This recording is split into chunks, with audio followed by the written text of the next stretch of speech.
coisas de cima, porque aqui de baixo ninguém vê as coisas como são, então olha de cima. Tem alguém que explica as coisas, não é? Para o vidente. Aí, depois que é explicado, ele escreve. Né? Então, essa ida até a dimensão espiritual, né, tem um padrão para se falar isso, e chamam de literatura da Merkavá, que é o trono, né, a carruagem, ao pé da letra. Merkavá quer dizer uma carruagem, e que é um nome tirado lá do profeta Ezequiel, do capítulo 1.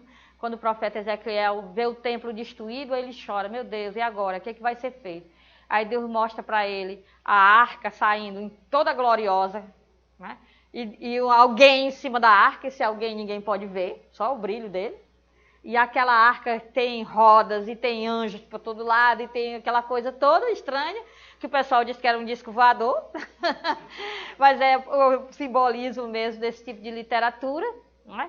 E aí, tanto que Merkavá, ao pé da letra, quer dizer carruagem, que o tanque do exército de Israel, um tanque fabricado em Israel, chama-se Merkavá.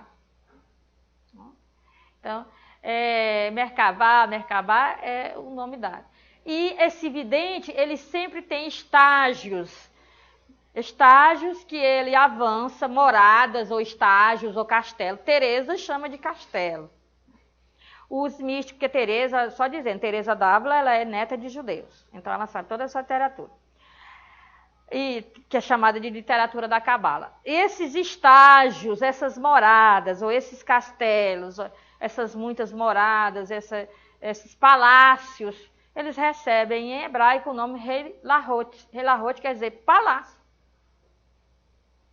Palácios, moradas, lugares celestiais.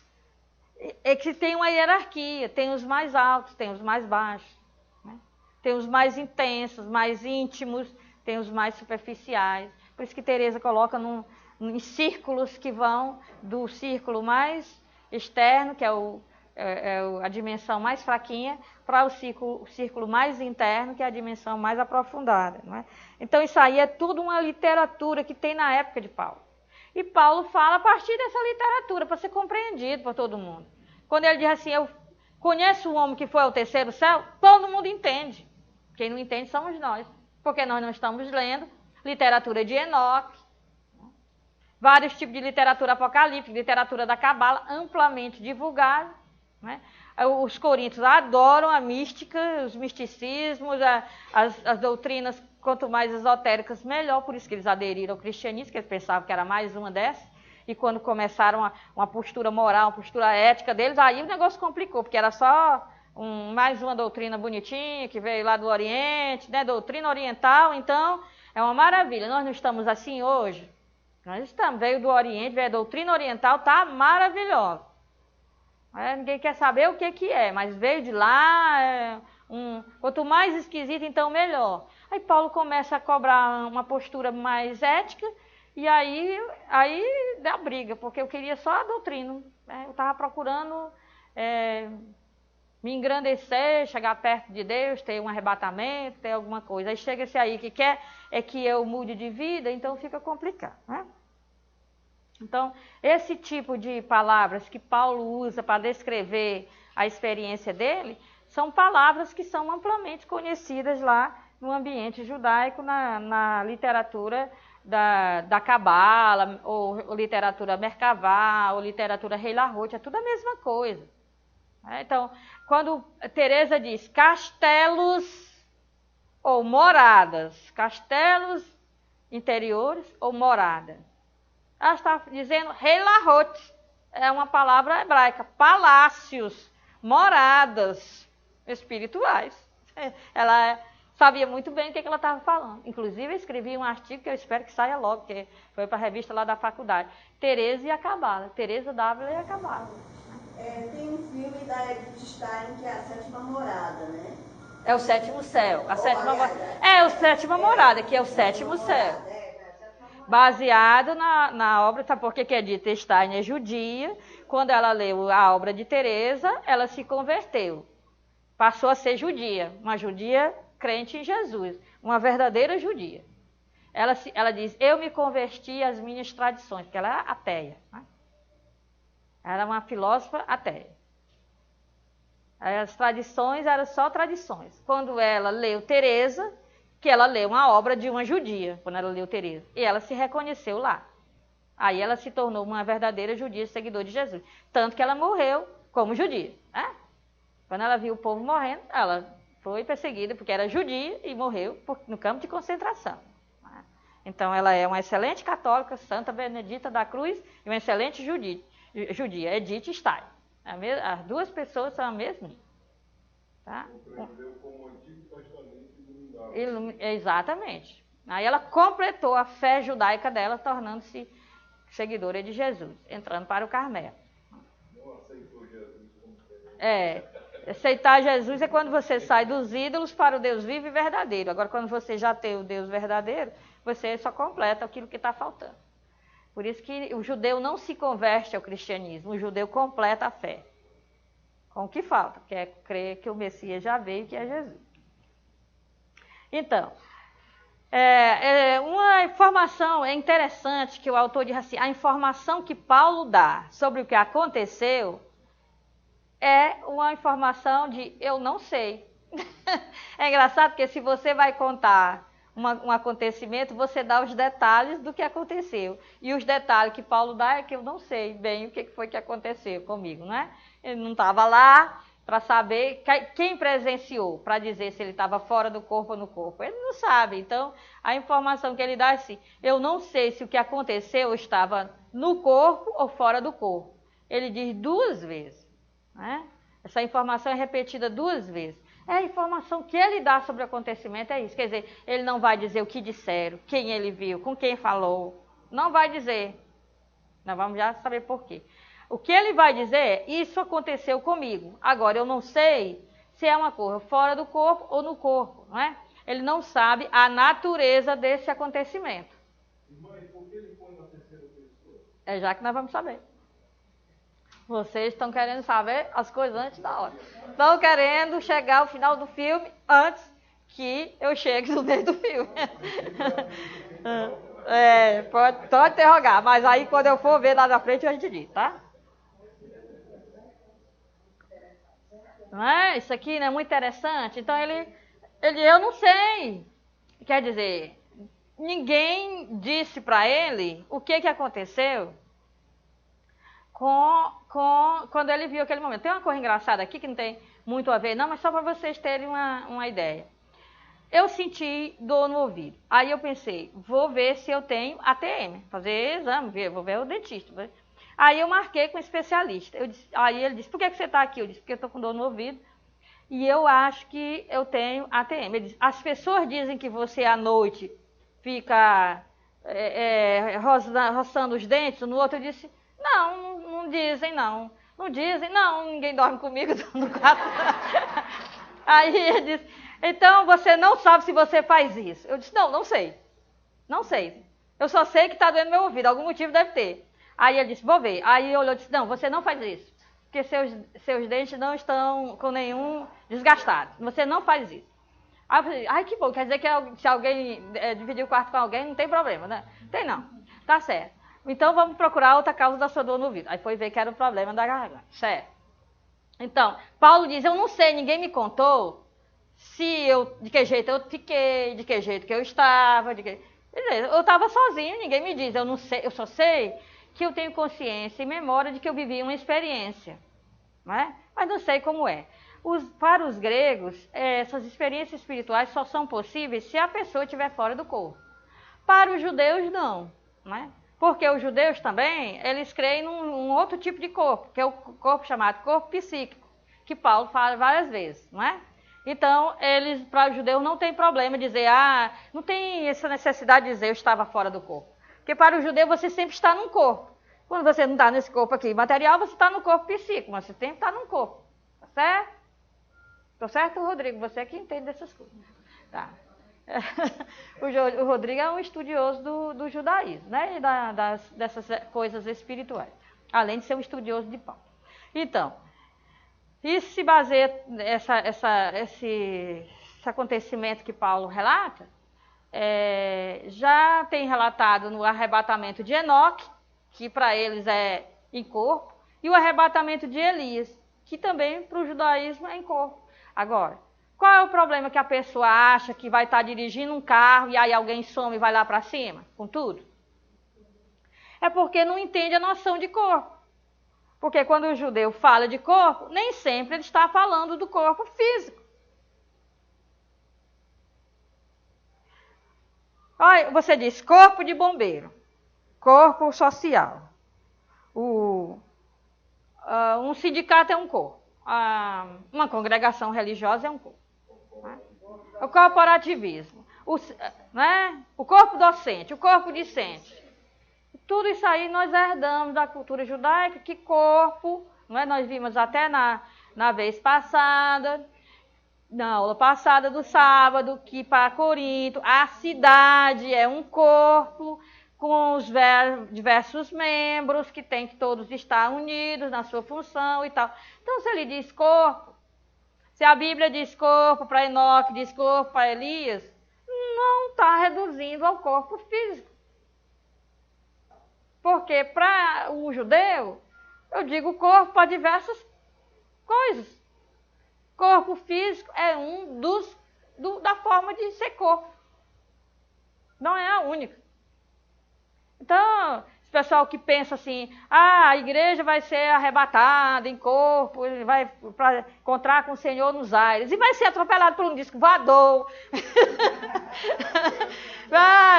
Como é que esse corpo físico vai viver no vácuo? Gente, pelo amor de Deus, eu até admito que há 2000 anos atrás se pensasse assim, mas pelo amor de Deus, nós estamos no terceiro milênio, tem dó, não é?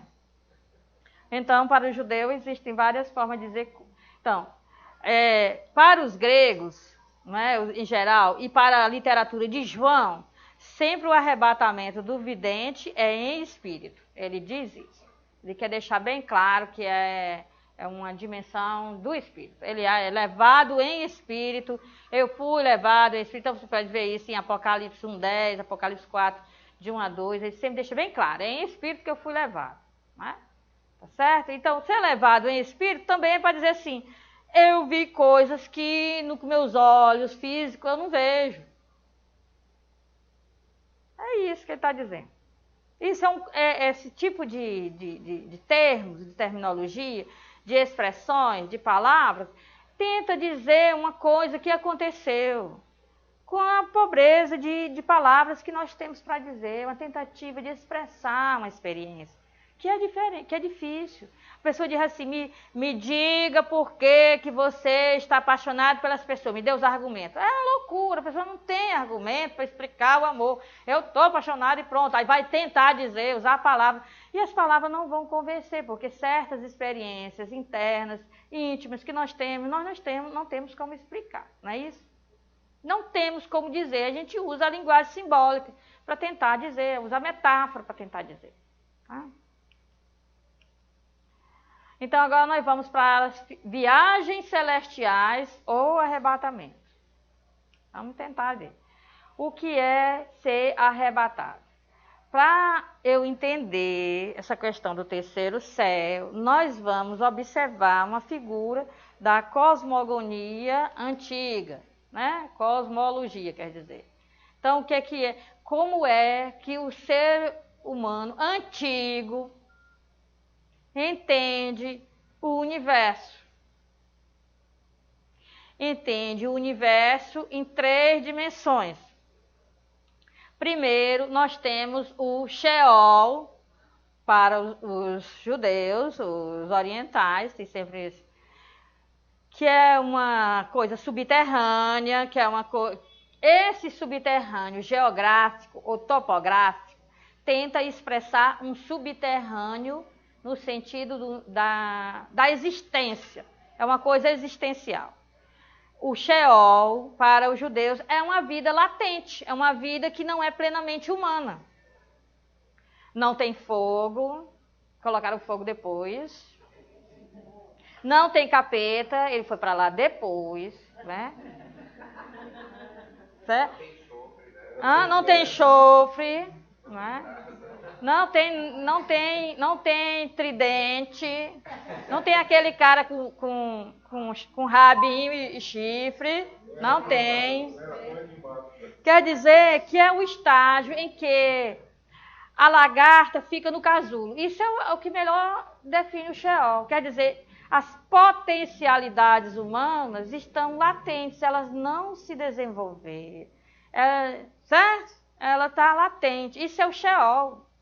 O que as pessoas que ficavam no Sheol? Ficavam inativas. Por quê? Porque tudo nelas era latente, elas não conseguiam se expandir.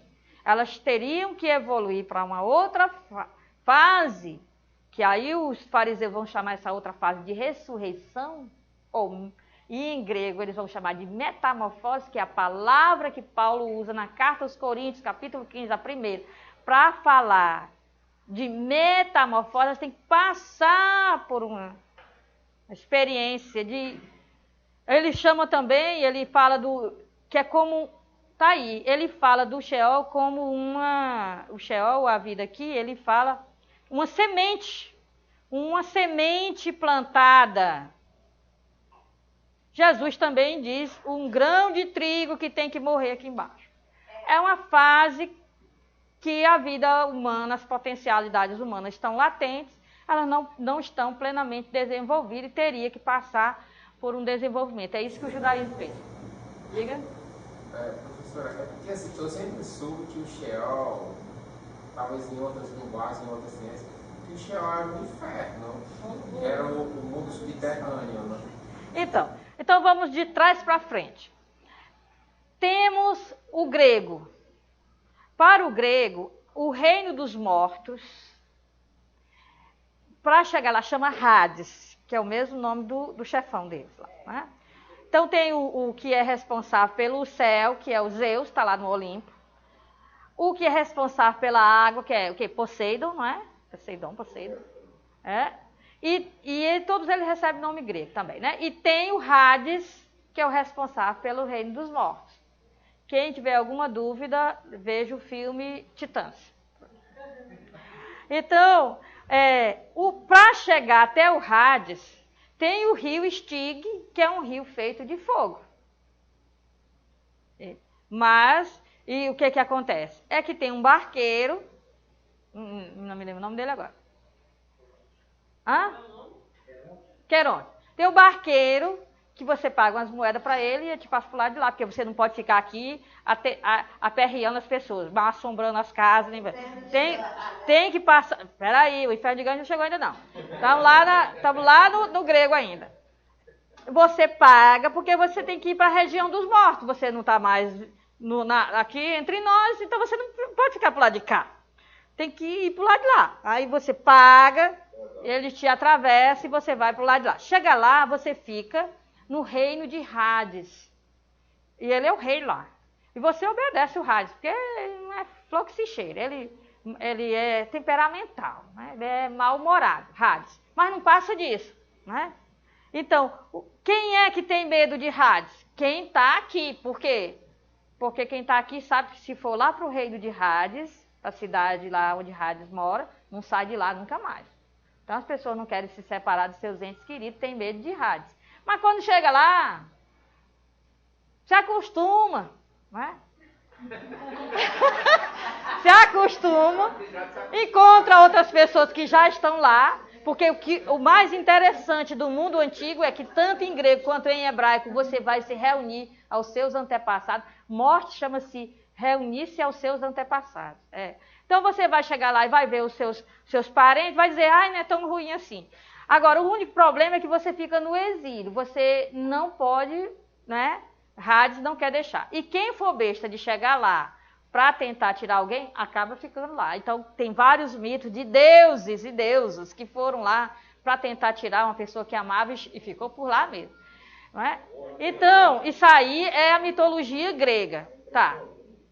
Aí eu chego depois que o cristianismo se uniu ao Império Romano, que esses mitos se modificaram e se juntaram. Aí o que é que acontece? O Sheol hebraico, que era só a região dos mortos, se uniu, foi unido com o Hades grego. Aí pegaram os mitos do Poseidon, que é o cara do tridente, juntaram com o Hades, que é o cara que manda lá fizeram um sarapatel, não é? Aí criaram o lugar inferior. Infernos é o lugar que está lá embaixo, primeiro andar, lá onde está a loja. Vai, inferno. Olha, o mais engraçado é que eu trabalhava na faculdade dos jesuítas e a teologia era no andar de cima e a filosofia era no andar de baixo. Quando eu ia falar de como que o Sheol, número 1, Sheol, mas o Hades grego é igual ao inferno de Dante, aí eu sempre dizia, o pessoal lá de baixo, aí todo mundo, que era os filósofos, o pessoal lá de baixo, que está no lugar inferior, né? Então, fizeram essa mistura e criaram mitos, porque essa coisa toda do demônio com chifre, com rabinho, com tridente, no fogo, com a caldeira, jogando as pobres das almas lá no caldeirão, cutucando com aquele tridente, né? Fazendo a gente de churrasco lá, que eu não sei como é que faz churrasco de espírito, mas tudo bem. Então, tudo isso é mitologia da Idade Média. Então, o que a gente pode dizer? O que os diversos grupos cristãos dizem? Que há situações pós-morte que não são muito boas. Né? Há situações pós-morte que não são boas, que são situações de sofrimento e tudo. É isso, vamos ficar com isso? Então a gente tem que cuidar para não viver essa situação. É cuidar aqui para não viver a situação de sofrimento no pós-morte. Simples assim. Tá? Tirando os cãozinhos, tirando a mitologia toda, certo? Fica isso. Há situações de extrema felicidade no pós-morte e há situações de sofrimento no pós-morte. Só isso. É suficiente. Um alô para quem está ouvindo a transmissão ao vivo. Marcela Holanda, transmitindo ao vivo. Não sei se estão gostando desse papo sobre o inferno, né? Mas diga lá. Sim, ela primeiro. E eu não sei se a tradução é correta. Tem um credo, né? Esse é o maior, né? Não, menor. Porque desceu a mansão dos mortos. Sim, mansão dos mortos é essa morada aqui de baixo. Quer dizer, de fato morreu. De fato morreu. Por quê? Porque que no credo católico tem isso? Porque tinha os gnósticos dizendo que ele nunca foi humano e que ele nunca morreu. Jesus, de fato, morreu. Ele participou dessa experiência humana de morrer. Então, tinha, que era escrito na antiga, desceu ao lugar inferior. Ao lugar inferior, ao andar de baixo, onde estão os mortos. Porque Sheol era só isso, a realidade de morte. Agora, como o credo dizia, desceu aos infernos, não era? Exatamente, em latim, infernos quer dizer o lugar inferior. Então, como o inferno ficou o lugar dos condenados, o lugar da condenação eterna e não sei mais o que, e o capeta e tudo mais, ficava estranho dizer desceu aos infernos. Aí o que fizeram? Substituir infernos por mansão dos mortos, que é muito mais chique, bem, a gente ir para uma mansão, né não? Que nada mais é do que os Helahot, ou seja, o palácio dos mortos.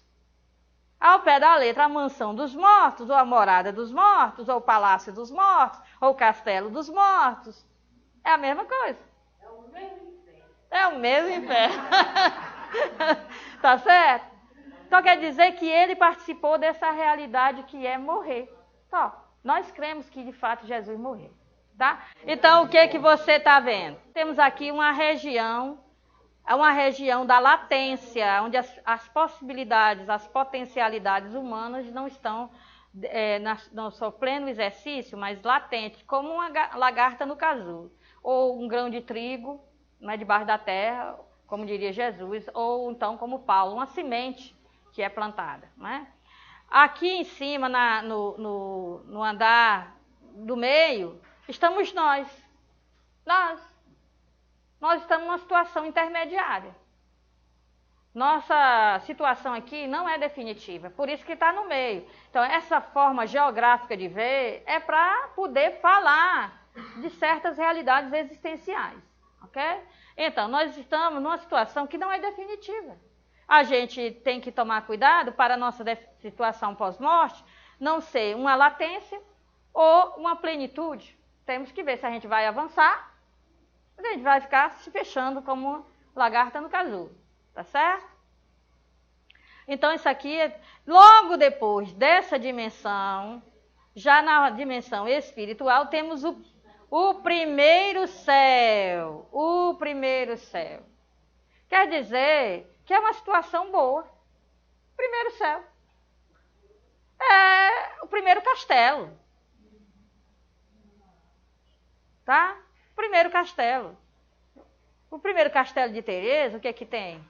Tem coisa boa, mas também tem coisa que mulher detesta. Como é que ela mostra as coisas que não são tão boas no castelo primeiro? É os animais peçonhentos, é a barata. É claro que se eu fosse representar as coisas ruins, escolher uma metáfora, eu ia dizer barata, aranha, animais peçonhentos. Então, já é um castelo, é o primeiro castelo, é o primeiro palácio, é o primeiro céu, é a primeira morada. Mas ainda não é muito boa.